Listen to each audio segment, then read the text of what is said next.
আসসালামু আলাইকুম বন্ধুরা, আমরা রেইনকোট গল্পটি পড়ছিলাম। আমরা দেখতে পাই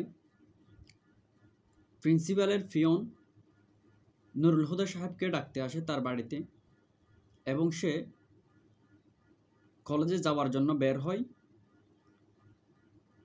প্রতিমধ্যে বাড়ি থেকে বের হয়ে রিক্সা না পেয়ে এসে বাস স্ট্যান্ডের উদ্দেশ্যে হাঁটা শুরু করে। এরপর কী হয় তা হলো আজকের গল্পের মূল বিষয়। চলো আমরা পড়তে শুরু করি। বাস স্ট্যান্ডে পৌঁছে বাসের জন্য তাকে তাকাতে হয় উত্তরেই। উনি হাঁটতে হাঁটতে বাস স্ট্যান্ডে পৌঁছে গেছেন, এবং বাস স্ট্যান্ডের জন্য তাকে তাকাতে হয় কোথায়? উত্তরেই। এটা কিন্তু মনে রাখবো, এমসিকিউ হিসেবে প্রশ্ন হতে পারে। কোথায় তাকাতে হয়? উত্তরেই তাকাতে হয়। মিলিটারি লরির লেজটাও দেখা যাচ্ছে না। এখানে লরি বলতে লরি অর্থ হচ্ছে ভেহিকল, অর্থাৎ মিলিটারি বা সেনাবাহিনীরা যে ট্রাকের মতো বড় বড় গাড়িগুলো ব্যবহার করে, এগুলো কিন্তু লরি বলা হচ্ছে মিলিটারি লরির লেজটাও দেখা যাচ্ছে না। এটা একটা সাহিত্য জ্ঞাপক বাক্য, অর্থাৎ এখানে কোনো নাম নিশানাও নাই গাড়ির। আবার তার বাসেরও নামগন্ধ নেই। বাস স্ট্যান্ডে জনপ্রাণী বলতে সে একেবারে একলা। রাস্তার পাশে পান বিড়ি সিগারেটের ছোটো দোকানটার জাপ একটুখানি তুলে দোকানদারও তাকিয়ে আছে উত্তরেই। ওদিকে কি কোনো গোলমাল হলো নাকি? দোকানদার ছেলেটা একটু বাসাল টাইপের। তাহলে কে বাসাল টাইপের? দোকানদার ছেলেটা একটু বাসাল টাইপের। বাস স্ট্যান্ডে তাকে দেখলেই, তাকে বলতে নুরুল হুদাকে, বাস স্ট্যান্ডে তাকে দেখলেই চূড়াটা বিড় বিড় করে। চূড়াটা এটা হচ্ছে চূড়াটা, অর্থাৎ চূড়া অর্থ হচ্ছে বালক। যেমন আমরা শুক্রা পড়েছিলাম, সেরকম চূড়াও অর্থ বালক। তবে এর মধ্যে একটা কি আছে? সামান্য জ্ঞাপন বা ক্ষুদ্রার্থ জ্ঞাপন কি আছে? অর্থ আছে। কাল শুনেন নাই কাকে জিজ্ঞেস করতেছে? চূড়াটা এই নুরুল হুদাকে জিজ্ঞেস করতেছে। ওর সাথে একটু পরিচয় আছে, যেহেতু উনি কলেজে যাওয়ার সময় ওখান দিয়ে যায়, ওর দোকান পেরিয়ে যায়, তাই নুরুল হুদা আর ওর সাথে চূড়াটার সাথে কি আছে? এক ধরনের পরিচয় বলা যায়। তাই বলা হচ্ছে, কাল শুনেন নাই মিরপুরের বিল দিয়া 2 নৌকা বোঝাই করা আইছিল। একটা জিপ উড়াইয়া দিছে কমপক্ষে 5টা খানসানা খতম। বিবিসি কইছে রংপুরের হাফের বেশি জায়গা স্বাধীন। তাহলে মিরপুরের বিল দিয়ে কি আসছিল? 2 নৌকা বোঝাই করে আসছিল। বিল অর্থ কি? বিল অর্থ হচ্ছে খালি মাঠ, যেখানে ঘাস টাস গরু ইত্যাদি কি থাকে, এবং ছাগল মহিষ ইত্যাদি চড়তে পারে। এটা হচ্ছে কি বিল। তাহলে মিরপুরের বিল দিয়ে 2 নৌকা বোঝাই করে আসছিল। এটা কিন্তু কি হতে পারে? এমসিকিউ হতে পারে। একটা জিপ উড়াইয়া দিছে কমপক্ষে 5টা খানসানা খতম। খানসানা বলতে এখানে উপর র্যাঙ্কের কাকে বোঝানো হয়েছে? আর্মিকে বোঝানো হয়েছে। তারপরে বিবিসির খবর কি? বিবিসি অর্থ কি? বিবিসি অর্থ আমরা জানি একটা সংবাদ মাধ্যম। বিবিসির ফুল ফর্ম হচ্ছে British broadcasting corporation, BBC, British broadcasting corporation. আমরা জানি বিবিসি হচ্ছে একটা ব্রিটিশ ভিত্তিক একটা সংবাদ মাধ্যম। এর খবর হচ্ছে কি? রংপুর দিনাজপুরের হাফের বেশি জায়গা স্বাধীন, অর্থাৎ মুক্তিযোদ্ধারা কিন্তু হাফের বেশি জায়গা দিনাজপুরের রংপুরে কি করে ফেলছে? স্বাধীন করে ফেলছে। তারপরে এর মধ্যেই চিপচিপে বৃষ্টিতে, চিপচিপে, চিপচিপে অর্থ হচ্ছে বাতাসহীন বা স্লিম, একদম নির্মল বৃষ্টি বলা যায়। চিপচিপে বৃষ্টিতে লালচে আভা তুলে এসে পড়ল লাল রঙের স্টেট বাস। তাহলে কোন রঙের স্টেট বাস আসলো? লাল রঙের স্টেট বাস। লালচে আভা তুলে এসে পড়ল লাল রঙের স্টেট বাস। তারপর এরপরের যে প্যারাগুলো আছে, এখানে একটু অন্তর্নিহিত অর্থ কম, আমি ডিরেক্টলি পড়ে যাব। তো আর যেখানে কি বলতে হয় একটু বুঝিয়ে দিতে হয় আমি বুঝিয়ে দেব। বাসে যাত্রী কম, ও বাসে উঠে গেছে। না না, কন্ডাক্টররা সব সময় যেমন খালি গাড়ি বলে চেঁচায় সেরকম নয়। সত্যি সত্যি অর্ধেকের বেশি সিট খালি। সে বাসে উঠলে তার রেইনকোটের পানি পড়তে লাগলো বাসের ভিজে মাটিতে। এজন্য তার একটু খারাপ কথা, অন্তত টিটকারি শোনার কথা, কিন্তু তাকে কেউ কিছু বলে না। তাকে কেউ কিছু বলছে না কেন? সে রেইনকোটটি পরার কারণে তাকে কিন্তু পাঞ্জাব আর্টিলারি বা বেলুচ আর্টিলারি এরকম বেলুচ রেজিমেন্টের একজন সদস্যর মতো লাগতেছে বা মিলিটারির মতো লাগতেছে। সেজন্য গাড়ির কেউ বইয়ে তাকে কিছু বলতেছে না। ঠোঁটে তার একটু হাসি বিছানো থাকে। এই নীরব কিন্তু স্পষ্ট হাসির কারণ কি এই যে তার রেইনকোটের পানিতে বাঁশে সয়লাভ হয়ে গেলেও কেউ টু শব্দ করছে না। তার পোশাক কি সবাইকে ঘাবড়ে দিল নাকি? এখানে একটা শব্দ আছে সয়লাভ, এটা কিন্তু দুটো শব্দের মিশ্রণ। একটা হচ্ছে সাইল, আরবি শব্দ, অর্থাৎ বেসে যাওয়া, আর আরেকটা হচ্ছে আব অর্থ হচ্ছে পানি। অর্থাৎ পানিতে যদি কোনো কিছু বেসে যায় এটাকে সয়লাভ হওয়া বলা হয়। তাহলে আরবি আর ফার্সি শব্দের কি মিশ্রণ? সয়লাভ।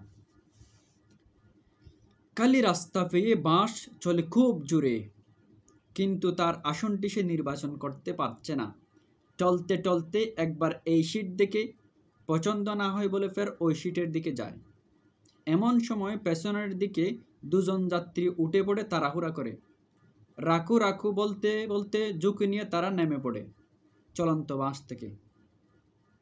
সে তাদের দিকে তাকায় এবং বুঝতে পারে এরা ফালালো ঠিক তাকে দেখেই।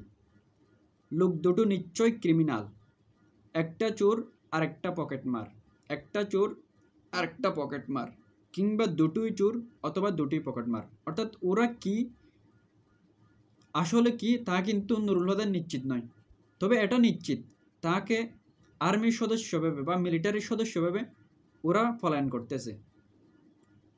নাম্বার মুহূর্তে দুটোর মধ্যে সর্দার টাইপেরটা তার দিকে পেছনে ফিরে তাকালো।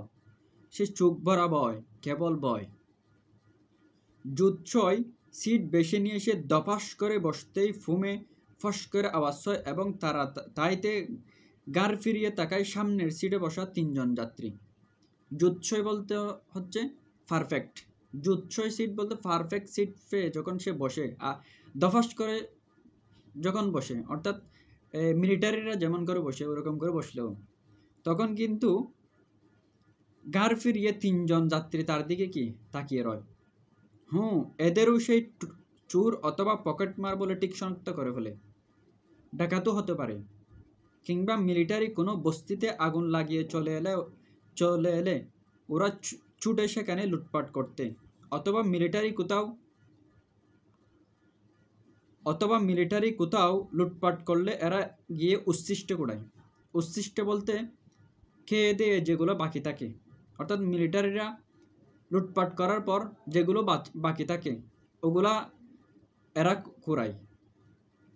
3টের পরেই স্টপেজে নামার জন্য অনেক আগেই দরফর করে ওঠায় এবং বাস থামার সঙ্গে সঙ্গে নেমে পড়ে জটপট পায় বলতে তাড়াতাড়ি।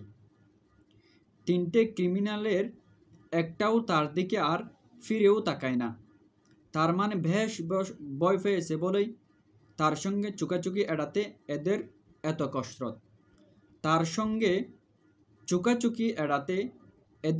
কসরত। কসরত অর্থ হচ্ছে ফিজিক্যাল এক্সারসাইজ বা ট্রিক, অর্থাৎ তার থেকে দূরে থাকার জন্য বা নুরুল হুদা থেকে চুকাচুকি থেকে দূরে থাকার জন্য তাদের এত কসরত বা এত ঠিক তাদেরকে ফলো করতে হচ্ছে, তাড়াতাড়ি নেমে যেতে হচ্ছে, চোরের মতো করে নেমে যেতে হচ্ছে। যাক, মিন্টুর রেইনকোটে তার কাজ হচ্ছে।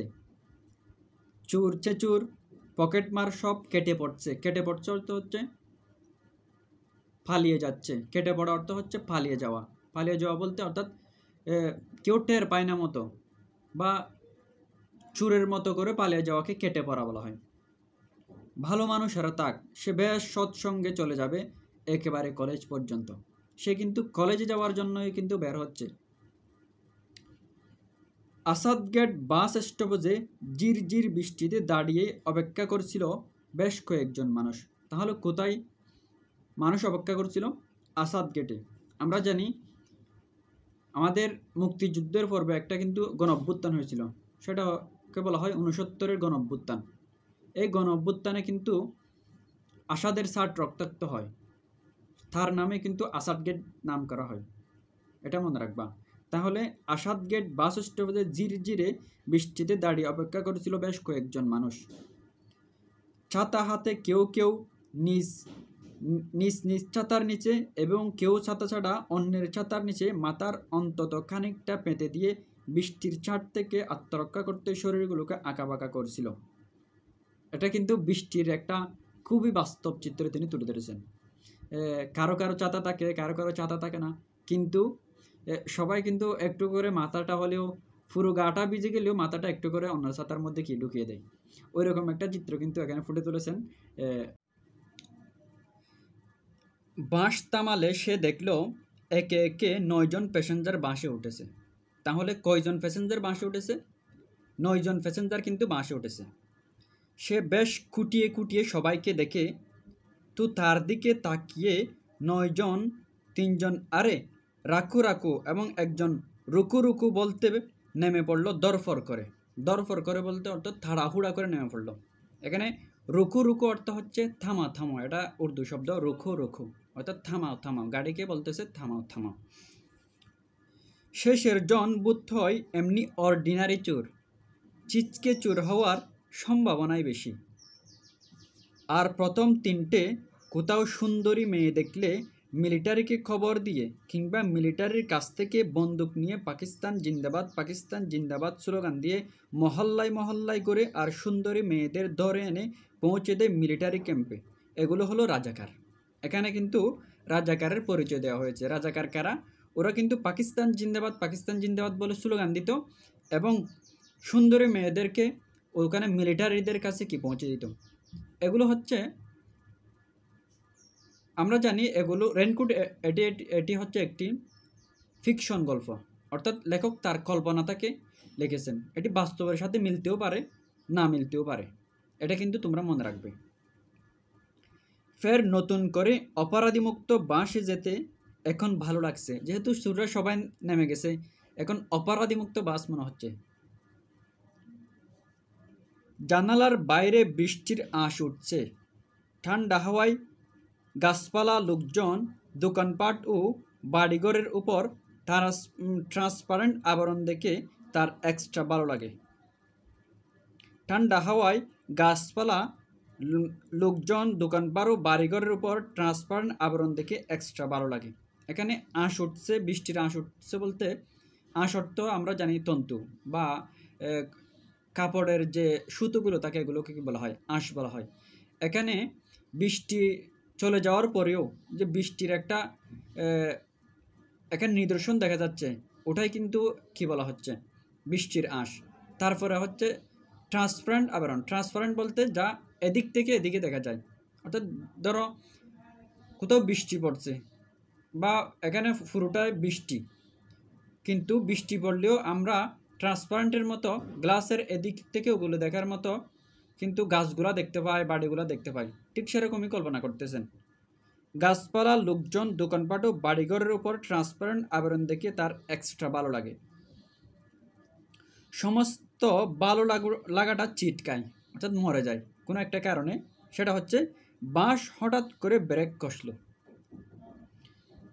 তখন তাকে তাকাতে হয় বাইয়ে অর্থাৎ বাঁ দিকে। চোখ পড়ে নির্ণীয়মান মসজিদের ছাদের দিকে। দরজা থেকে ঠান্ডা হাওয়া এসে লাগে তার মুখে এবং নাকের ভেতর দিয়ে সেই হাওয়া ঢুকে পড়ে বুকে, সেখানে ধাক্কা লাগে। ক্র্যাকডাউনের রাত কেটে ভোর হলে মিলিটারির গুলিতে এই মসজিদের ছাদ থেকে পড়ে গিয়েছিল মুয়াজ্জিন সাহেব। তাহলে মুয়াজ্জিন সাহেব কোন রাতে পড়েছিল? ক্র্যাকডাউনের রাতে। এবং কোথায় থেকে পড়েছিল? মসজিদের ছাদ থেকে পড়ে গিয়েছিল আজান দেওয়ার সময়। এখানে ক্র্যাকডাউনের রাত বলতে ক্র্যাকডাউন অর্থ হচ্ছে মারাত্মকভাবে দমন। ক্র্যাকডাউন অর্থ মারাত্মকভাবে দমন। এখানে আমাদের যে 25শে মার্চের কালো রাত ছিল, ওই কালো রাতটাকেই ভিন্ন শব্দে ক্র্যাকডাউন হিসেবে কি গল্পকার বলেছেন। আমরা জানি 25শে মার্চ রাত্রে 1971 সালের 25শে মার্চ রাত্রে আমাদের উপর কিন্তু অপারেশন সার্চলাইট চালানো হয় এবং এটাকে 25এর কালো রাত বলা হয়। এই শব্দটাকে কিন্তু লেখক ভিন্ন শব্দে ক্র্যাকডাউন হিসেবে কি করেছেন, ব্যাখ্যা করেছেন। এই ক্র্যাকডাউন যে কথা, এই কালো রাতও একই কথা। ঠান্ডা হাওয়ায় ধাক্কা রেইনকোটের তাপে এতটাই গরম হয়ে ওঠে যে মনে হয় ভিতরে বুঝি আগুন ধরে গেল। মসজিদের উল্টো দিকের বাড়িতে 3 তলায় থাকতো তখন তারা অর্থাৎ নুরুল হুদারা তখন কোথায় থাকতো? 25শে মার্চের কালো রাত্রে নুরুল হুদারা থাকতো মসজিদের উল্টো দিকের বাড়িতে 3 তলায় থাকতো। রাতভর ট্যাঙ্কের হুঙ্কার আর মেশিন গান আর স্ট্যান্ড গানের ঘেউ ঘেউ আর মানুষের কাতরানিতে তাদের কারো ঘুম হয়নি সে রাতে। অর্থাৎ সেই রাতের বর্ণনা দিচ্ছেন। ছেলে মেয়ের মায়ের সঙ্গে সে শুয়েছিল খাটের নিচে। ভোরবেলা মিলিটারি মানুষ মারায় একটু বিরতি দিলে ছেলেমেয়েরা ঘুমিয়ে পড়ে এবং বন্ধ জানালার পর্দা একটু তুলে সে রাস্তা দেখতে থাকে। রাস্তার উপরে মসজিদের ছাদে মুয়াজ্জিন সাহেব দাঁড়িয়ে আজান দিচ্ছিল। সাধারণত জুমার নামাজটা সে নিয়মিত পড়ে, তবে সেই ভোরে তার আজান শুনতে খুব ইচ্ছে করছিল। মুয়াজ্জিনের আজান দেওয়াটা সম্পূর্ণ দেখব বলে সে জানালার দ্বার হতে সরে না। সারা এলাকায় ইলেকট্রিসিটি নষ্ট। মসজিদের মাইক্রোফোন অকেজু। মুয়াজ্জিন সাহেব গম গম গলায় অর্থ হচ্ছে উচ্চস্বরে বা গাম্ভীর্যপূর্ণ গলায় যতটা পারে জোর দিয়ে বলে উঠল আল্লাহু আকবার। অর্থাৎ আজান দিচ্ছিলেন উনি। আল্লাহু আকবার বলতে এখানে আজান দিচ্ছিলেন, এটা বুঝিয়েছেন। দ্বিতীয়বার আল্লাহর মহত্ব ঘোষণা করার সুযোগ তার আর মেলেনি। এর আগে সম্পূর্ণ অন্যরকম ধ্বনি করে লোকটা পড়ে গেল রাস্তার উপর। আল্লাহু আকবার অর্থ হচ্ছে আল্লাহ বড় বা আল্লাহ মহান। এখানে দ্বিতীয়বার আল্লাহর মহত্ব ঘোষণা করার সুযোগ তার আর মেলেনি। এর আগেই সম্পূর্ণ অন্যরকম ধ্বনি করে লোকটা পড়ে যায় রাস্তার উপর। সেদিন সকালে বৃষ্টি ছিল না। আজ বৃষ্টির সকালে মিলিটারি কি ওই দৃশ্যের পুনর্গঠনের পাঁয়তারা করছে? পাঁয়তারা অর্থ হচ্ছে গেটিং রেডি বা প্রিপারেশন। অর্থাৎ যে 25শে মার্চের পর রাতে বা সকালে তারা যে ঘটনা ঘটিয়েছিল সেটার জন্য কি আজকেও তারা প্রস্তুতি নিচ্ছে, এরকম একটা কিন্তু নুরুল হুদার মধ্যে সংশয় তৈরি হচ্ছে। এখন তো কোনো নামাজের ওয়াক্ত নেই, তবে আজান দেওয়াবে কি করে? এরা বোধ হয় যে কোনো সময়কেই নামাজের ওয়াক্ত ঘোষণা করে নতুন হুকুম জারি করে। অর্থাৎ এদের যে নিয়ম বা অনিয়ম এগুলো কিন্তু কি করতেছে, ব্যাখ্যা করতেছে। এটার মধ্যে এরা বোধ হয় কোনো সময়কেই নামাজের ওয়াক্ত ঘোষণা করে নতুন হুকুম জারি করেছে। এর থেকে কি বোঝা যায়? অর্থাৎ ওদের কাছে ধর্ম বা মানুষ এগুলো কোনো বিষয় নয়, ওদের কাছে শুধু রাজনীতিই বিষয়। এটা কিন্তু তিনি এই বাক্যের মধ্যে বুঝাইছেন। অর্থাৎ তারা রাজনীতির স্বার্থে কিন্তু কতটুকুই যে নিচে নামতে পারতো হানাদার বাহিনীরা, স্বার্থ সিদ্ধির জন্য কতটুকু যে নিচে নামতে পারতো, এটি কিন্তু বোঝানো হয়েছে এর দ্বারা। এই ছিল আজকের পর্বে। পরে বাকিটুকু নিয়ে আলোচনা করব। জাযাকুমুল্লাহ ফর ওয়াচিং।